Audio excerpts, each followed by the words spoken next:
memastikan bahwa kelak anak keturunannya mati sebagai seorang muslim, sebagai seorang hamba yang mentauhidkan Allah. Wa wassa biha Ibrahim banihi wa Yaqub ya bani inna Allah astafa lakumuddin fala tamutunna illa wa antum muslimun.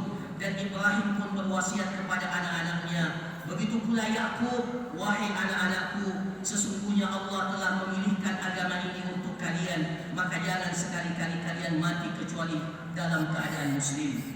Karena itu jamaah yang berbahagia, sebuah keluarga muslim tidak sekedar terobsesi untuk melahirkan anak-anak yang berprestasi atau menjadi orang-orang yang dianggap sukses secara materi. Sebuah keluarga muslim adalah keluarga yang terobsesi untuk melahirkan sebanyak-banyaknya pejuang kebaikan, para muslihun, orang-orang yang berusaha memperbaiki kehidupan yang telah dirusak fitrahnya oleh manusia. Allahu Akbar, Allahu Akbar, walillahil hamd. Kaum muslimin yang